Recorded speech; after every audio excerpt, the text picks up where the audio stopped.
At least he is. Huh?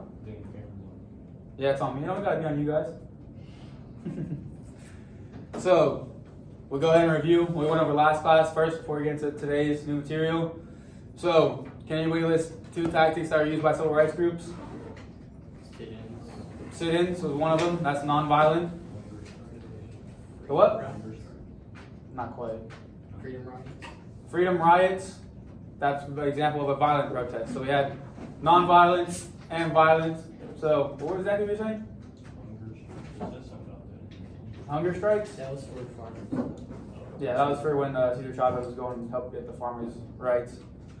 What was the significance of Martin Luther King Jr.'s letter from the Birmingham jail? What did he intend to do with that letter? He sped the desegregation. To speed up desegregation, right? Because the white religious leaders believed that it was an easier way to go ahead and have desegregation over a long period of time and just go piece by piece at a time instead of all at once. But with his letter from the Birmingham jail, MLK made everybody aware of the situation that was going on and discrimination that the African Americans were facing and demanded for a speed up of desegregation. And then, what was the significance of Martin Luther King Jr.'s I Have a Dream speech? What did he call for in the I Have a Dream speech?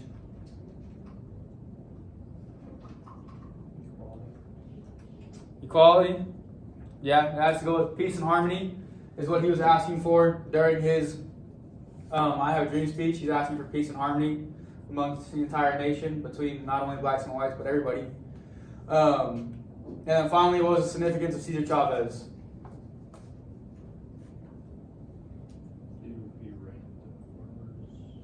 He helped the Farmers Association, right? And then now what did he have a boycott on? Grapes. Good job. He told them to go ahead and boycott California grapes to go ahead and get the attention of these people who own the farms so that they would go ahead and now start paying the farmers higher wages and give them better benefits as they're working. So good job, guys. Now we have, I gotta go click on it over here. Give me a second.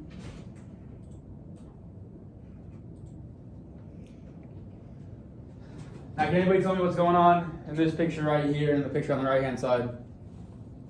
What are we taking a look at? Where he was shot. Where MLK was shot, right? So does anybody know exactly where Martin Luther King got shot? Memphis, Tennessee. Good job, CJ. So he was shot in Memphis, Tennessee, right outside of his motel that he was staying at out there. And in a documentary that came out not too long ago, they're talking about the assassination of MLK and that day, what was going on. And on that night, MLK was walking out of his motel room, talking to his friend and his associates right around him, saying, hey, it's kind of cold outside, I might need to go back in and get a coat. Turns around, boom, gets shot. So the gunman was up on the roof where they were all pointing to. They saw where he was shot from and saw where he shot from and went and turned away and ran away. So MLK was his only target at that time. He wasn't going out trying to take out everybody. That's why everybody was able to see and point to where he was at. His best friend, I can't remember his name right now, but he was his right-hand man next to him the entire time. He was right next to him when he got shot. It's the man right there who's on his knee right next to Dr. King. And then finally, the headline right there that came out from the Atlanta Constitution says that Dr. King is shot and he dies in Memphis, and then the curfew is put on by 4,000 guards. So what's a curfew? When they have to be inside, right? We kind of had a curfew during COVID time when you had to be inside by a certain amount of time. To go ahead and enforce this curfew, they have 4,000 guards called and sent down there. Now, with the assassination of Martin Luther King Jr., it caused riots in over 100 cities across America. Now, what's a riot? Them tearing stuff up, right? Them throwing stuff, burning down buildings, breaking windows, stuff like that. The violent protests, right? Now, 1 week after Dr. King's death, Congress had passed the Civil Rights Act of 1968, which then prevented the discrimination in housing. So, this Civil Rights Act goes ahead and gets rid of white-only communities and black-only communities. Those are no more. Now you can go ahead and live wherever you want to and integrate wherever you see fit. So Dr. King died before he was able to finally see the fruits of everything that he had worked for, working up and going ahead and working with the Civil Rights Act and finally seeing it all come into fruition, what he was fighting for this whole time. So with Dr. King with Dr. King being assassinated, he turns into a martyr for the civil rights movement. And now, do you guys know what a martyr is? What's a martyr, CJ? Somebody who dies for what they believe in, right? Or is killed doing something they believe in. So that's what happened to Dr. King. He died fighting for civil rights. So through the civil rights movement, he now becomes the symbol for civil rights that we all still look at to this day. So that's why you guys are learning about it to this day. You guys get a day off of school because of him as well. MLK Day.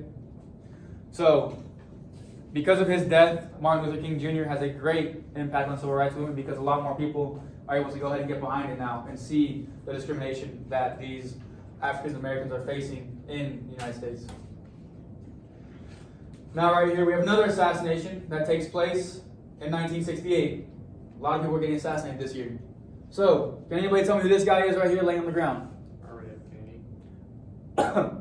Robert F. Kennedy. Good job, Matthew. So, that presidential pin right there is something you would see around campaign time back then.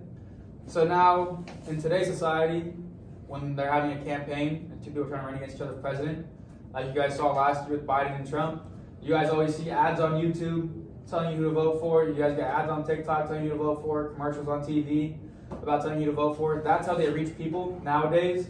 Back then, they didn't really have a mass media form to go ahead and do that. So they had people out in the streets giving out pins, giving out stickers, giving out hats to go ahead and get you to support their candidate. And this is a pin that you would get going ahead and support Robert Kennedy. So Robert Kennedy right there is shot and killed in California while he is running for president. So he doesn't even get the chance to go ahead and get to the election before he is murdered. The man behind him laying there, I do not know who that is. I believe it was a Secret Service member who got shot trying to protect him. But another man who was killed during this year was the governor of Alabama, who was supposed to be running for election at this time too as well. I forgot his name, but the biggest reason that he was killed was because his most famous saying was segregation yesterday, segregation today, segregation forever. So he was a white supremacist from Alabama, and you guys can see why that would lead to him being assassinated by somebody inside the United States. So with the assassination of Robert F. Kennedy, it happened while he was running for president, while he was trying to be elected for president, and he wanted new social reforms, and he opposed the Vietnam War. So with him opposing the Vietnam War, just like his brother was, you had people that didn't like that, because what was the main goal of the Vietnam War? To go ahead and spread what? Communism, right? Good job. So they wanted to go ahead and stop the spread of communism, and the man who killed Robert F. Kennedy was a Serbian nationalist. Does anybody know where you would be from if you're Serbian? Yeah, Serbia, Siberia. Now where is that at?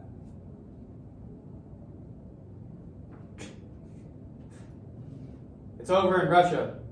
And Russia at this time is called what? Soviet Union. And if you're part of the Soviet Union, you are most likely what? Communist. So, with Robert F. Kennedy opposing the Vietnam War and not wanting to spread communism, you guys can see why a Serbian nationalist would want to go ahead and kill him. Now, you guys have all seen this image plenty of times throughout this unit. Both of these. Now, who's that man on the right-hand side? Where's he from? South Vietnam. The other guy's from? North Vietnam. That is a North Vietnamese man shooting a South Vietnamese man in the streets during the war in Vietnam. Now, based on this map over here, which side of Vietnam is communist, north or south? The north is communist, right?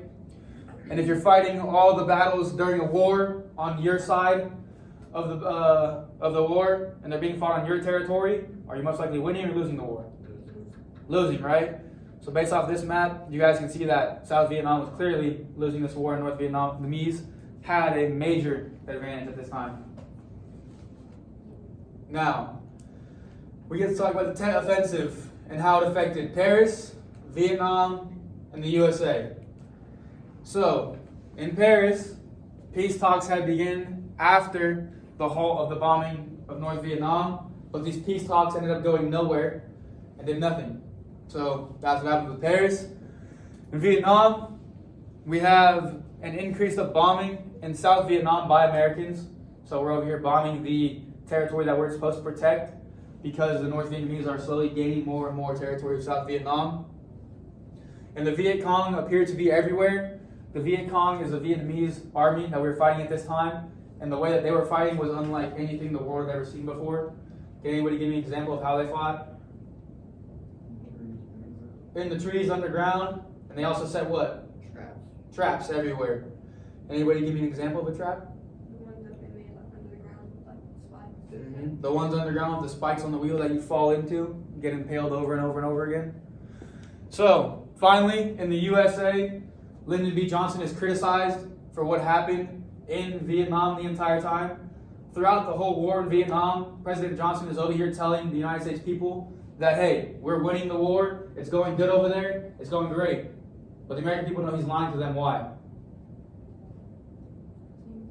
Because they see it on TV, right? The war is televised to them every single night on TV at 5 o'clock. So, because of his failures over in Vietnam and lying to the people, Lyndon B. Johnson decides to not run for president again after this. Now, Lyndon B. Johnson is our only president in United States history that was never elected into office. Everybody else who stepped into office after an assassination went ahead and ran again for the next election. Lyndon B. didn't. He knew that if he ran for the next election, he was going to lose because of his failures that happened in Vietnam. So he decided to step down and go ahead and give way to the next representative, which was Robert F. Kennedy. So, the Tet Offensive was a surprise attack against the American forces. So this is when all the Vietnamese forces went ahead and attacked the American outposts that were in Vietnam. So throughout the entire Tet Offensive, it lasted about 8 months. The Vietnamese are constantly attacking American outposts throughout Vietnam. And every single night, this is being shown to the American people. Because of this, many Americans have turned against the Vietnam War and against the Johnson administration because they didn't agree what was going on over in Vietnam. So this then led to them being upset that Johnson was claiming that we were winning the war because they could clearly see it on TV for themselves, that we were not winning the war, and millions of Americans or thousands of Americans were dying over in Vietnam. Now we got another presidential pin right there. Who was this one for? Nixon. Good job. Says it right there. This is for Nixon and Agnew. Agnew was the vice president running with Nixon, and he was going against Humphrey. He's the man who stepped in after Robert F. Kennedy has been assassinated in California. Now, can anybody tell me what this is a map of right here on the right-hand side? During election time, you're going to see this. Was it a map of? CJ, you know?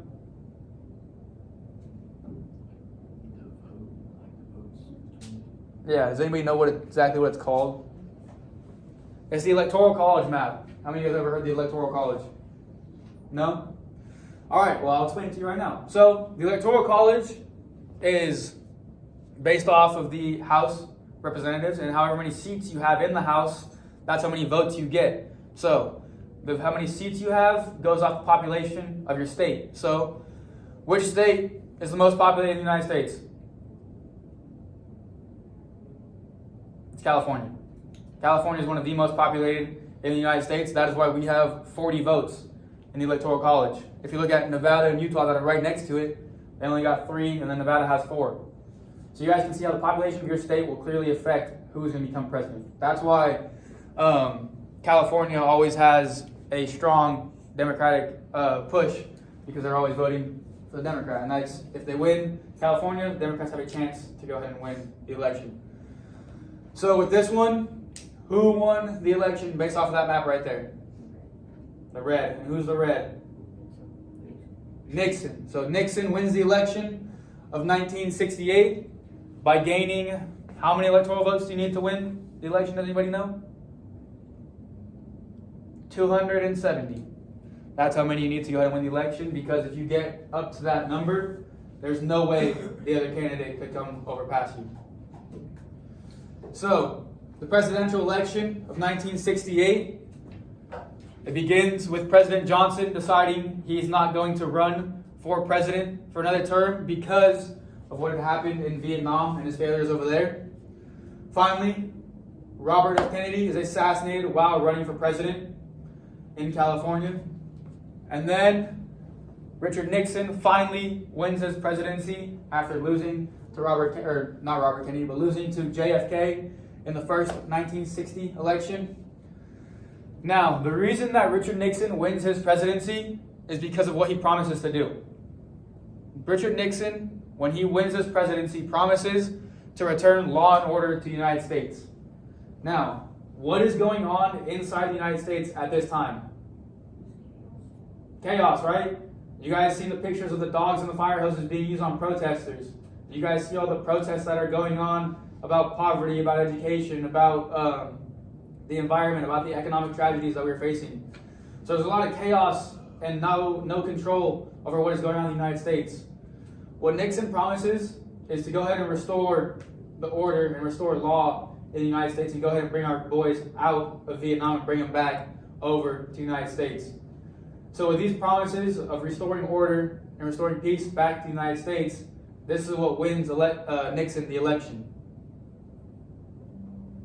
So he saw how bad it was in the United States and used that to his advantage and to his promises to go ahead and win the election. Now, everything we just talked about happened in 1968. That was 1 year. So, can anybody list one of the political problems or social problems in 1968? What do you say? Racism, so that has to do with what? The Civil Rights Movement, right? So Civil Rights Movement, there you go. The Vietnam War. The assassination of who? Martin Luther King and Robert Kennedy, right? So, good job, guys. What was the significance of the Tet Offensive in 1968? What did it cause Americans to want? To get out of Vietnam, right? It caused them to go against the Johnson administration and what they were trying to do over in Vietnam. So the significance of the Tet Offensive is that it turns all the Americans against LBJ and the war in Vietnam. Anybody tell me what the Tet Offensive was? Surprise attacks. A what? Wasn't it surprise attacks? Yeah, surprise attacks, a series of surprise attacks over 8 months by the Viet Cong. Now finally, what was the significance of the 1968 presidential election? Who wins? Nixon. Who dies while he's trying to run for it? Robert F. Kennedy. And then finally, what does Nixon promise to do when he becomes president? Return law and order to the United States. Good job, guys. So that concludes our notes for Unit 11. You guys can go ahead, turn your vocab to me if you have it done. And after that, you guys can go ahead and work on your package order that you guys need to go ahead and finish.